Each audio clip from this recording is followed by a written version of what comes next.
Olha o que acontece. Ele está desenhando a árvore.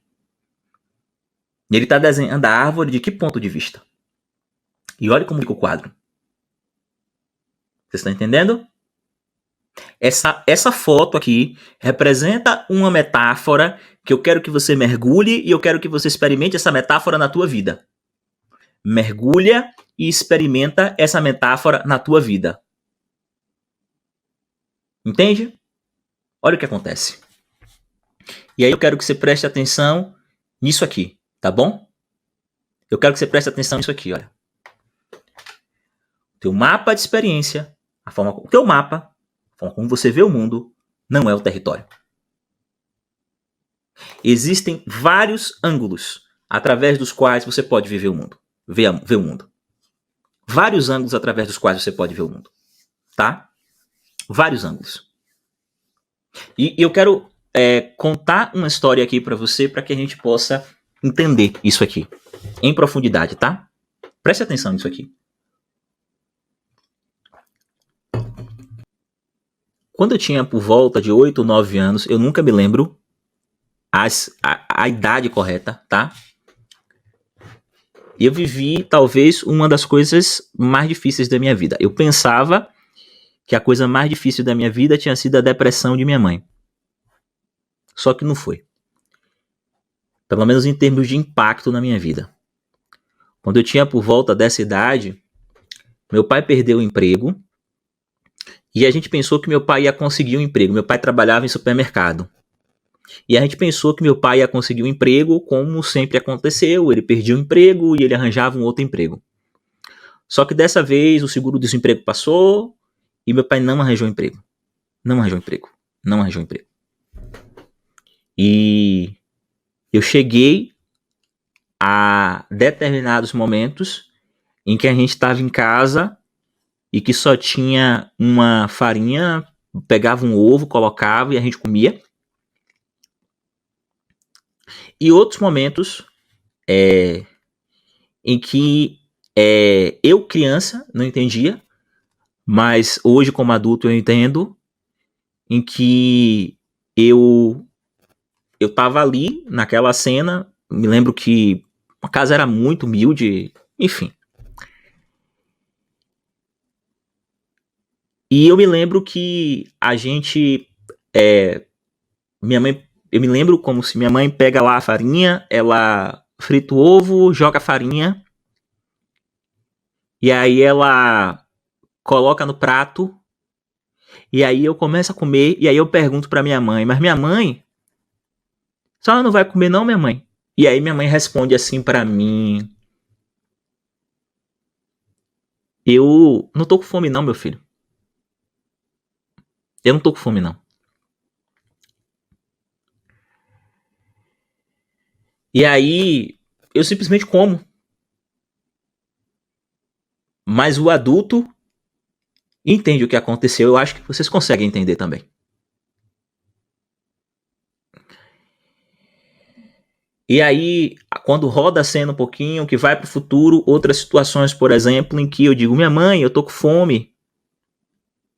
E minha mãe simplesmente, numa boa, tranquila, vira pra mim e fala, meu filho, fique tranquilo, quando seu pai chegar a gente vai comer alguma coisa.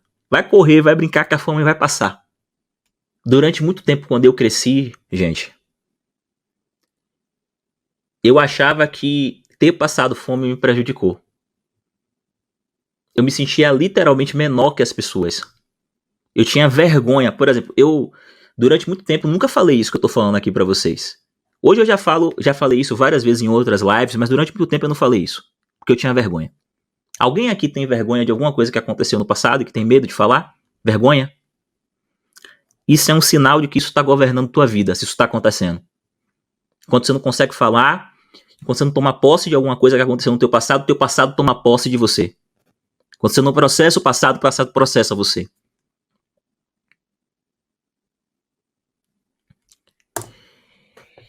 E aí, eu quero mostrar para vocês aqui, tá? O que é você mergulhar profundo para que você possa entender que todo ponto de vista é a vista de um ponto, que a forma como você está vendo as coisas, às vezes é só a forma como você está vendo as coisas, ou seja, mapa não é território. O seu mapa, o mapa que você tem da tua realidade é só um mapa. E como todo mapa, ele distorce, omite, generaliza. Embora seja uma representação do que aconteceu, ele distorce, omite e generaliza. Eu quero mostrar para você aqui, ó, o primeiro ponto de vista e o segundo ponto de vista. As feridas que aconteceram no passado atravessa isso, esse jogo de você aprender a se colocar em pontos de vista diferentes. Olha, o passado te drena. Como eu falava isso pra mim. Eu não tirei isso aqui de nenhum livro, isso aqui é a minha história. Como eu falava isso pra mim. Eu passei fome, ninguém deveria viver isso, foi injusto. Olha só, eu passei fome, ninguém deveria viver isso, foi injusto, eu me senti injustiçado.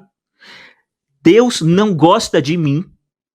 Eu preciso dizer isso aqui pra vocês, porque isso aqui é bem sincero. Deus não gosta de mim. Era assim que eu pensava. Eu sou menor que as outras pessoas por isso. As pessoas que têm mais dinheiro são melhores do que eu. E pra mim, a pior coisa de todas que eu já disse na minha vida pra mim mesmo, os diálogos internos, a pior coisa de todas que eu já disse na minha vida pra mim mesmo. Talvez eu tenha a inteligência prejudicada porque eu já passei fome, porque eu já vivi isso. Qual é o ponto de vista que faz com que eu olhe essa história e veja essa história dessa forma? Vocês percebem que é um ponto de vista? Vocês percebem que é um ponto de vista? Eu quero que a gente mergulhe profundamente aqui, eu quero que vocês vejam um outro ponto de vista. O teu passado te nutre. Presta atenção nisso aqui, porque isso aqui pra mim, eu vivenciei essa experiência com as ferramentas que eu tô começando a dividir aqui com vocês, com essa jornada aqui que eu tô começando a dividir aqui com vocês, tá? Através de um processo terapêutico dessa jornada, com ferramentas simples que você pode aplicar na tua vida. E olhe como eu consegui olhar para minha história com outro ponto de vista. Presta atenção nisso, olha. Minha mãe deixou de comer para me dar o que comer. Presta atenção nisso, porque isso é muito profundo. Minha mãe deixou de comer para poder me dar o que comer. Minha mãe deixou de comer para poder me dar o que comer. Ela segurou a onda e mesmo já tendo vivido uma depressão, manteve a calma e disse para eu brincar quando estava tudo bem, quando eu estava com fome. Ela me protegeu, ela me amou de forma incondicional. Incondicional. Ela me protegeu, ela me amou de forma incondicional. Porque ela tirou da própria boca dela para me dar. E aquilo ali é amor genuíno, porque ela não disse, meu filho, eu vou ficar com fome para poder lhe dar. Não, meu filho, eu não tô com fome.